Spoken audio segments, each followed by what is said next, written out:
அண்மை செய்தி. சென்னையில் ஓ பன்னீர்செல்வம் தனது ஆதரவாளர்களுடன் திடீர் ஆலோசனை மேற்கொண்டுள்ளதாக அண்மை தகவல் வெளியாகியிருக்கிறது. சென்னையில் ஓ பன்னீர்செல்வம் தனது ஆதரவாளர்களுடன் ஆலோசனை மேற்கொண்டுள்ளதாக அண்மை தகவல் வெளியாகியிருக்கிறது. தனி கட்சியாக பதிவு செய்து தாவேகாவுடன் கூட்டணி அமைப்பது குறித்து ஆலோசனை நடத்தி வருவதாக தகவலானது தற்போது வெளியாகியிருக்கிறது. சென்னையில் ஆதரவாளர்களுடன் ஓ பன்னீர்செல்வம் தற்போது ஆலோசனை மேற்கொண்டு வருவதாக அண்மை தகவல் வெளியாகியிருக்கிறது. சென்னையில் ஓ பன்னீர்செல்வம் தனது ஆதரவாளர்களுடன் ஆலோசனை மேற்கொண்டு வருவதாக அண்மை தகவல் வெளியாகியிருக்கிறது. கூடுதல் விவரங்களை செய்தியாளர் ராஜேஷ் வழங்க கேட்கலாம். ராஜேஷ், தற்போது ஓ பன்னீர்செல்வம் ஆலோசனை மேற்கொண்டு வருவதாக தகவல் வெளியாகியிருக்கிறது. விவரங்கள் என்ன?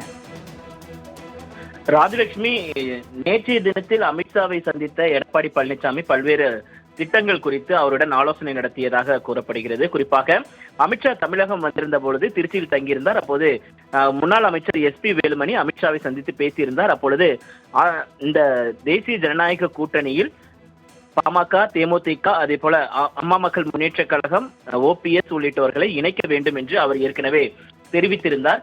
இந்த நிலையில்தான் பாமகவுடன் இந்த கூட்டணி பேச்சுவார்த்தை நிறைவு செய்து நேற்றைய தினத்தில் கூட்டணி அறிவிப்பு என்பது வெளியானது. இதனைத் தொடர்ந்து எடப்பாடி பழனிசாமி டெல்லி சென்று அமித்ஷாவிடம் திட்டவட்டமாக ஓ பன்னீர்செல்வம் போன்றவர்களை கட்சியில் இணைக்க முடியாது, சசிகலாவை இணைக்க முடியாது என்று அவரிடம் தெரிவித்துவிட்டு அதனை செய்தியாளர்கள் மத்தியிலும் அவர் வெளிப்படையாக தெரிவித்திருந்தார்.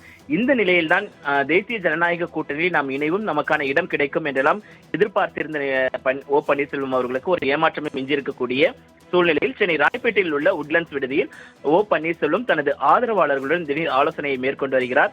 தனி கட்சியாக பதிவு செய்து தமிழக வெற்றி கழகத்துடன் கூட்டணி அமைப்பது குறித்து சட்ட வல்லுநர்களுடன் மற்றும் அவருடைய ஆதரவாளர்களுடன் அவர் ஆலோசனை நடத்தி வருகிறார். ஏற்கனவே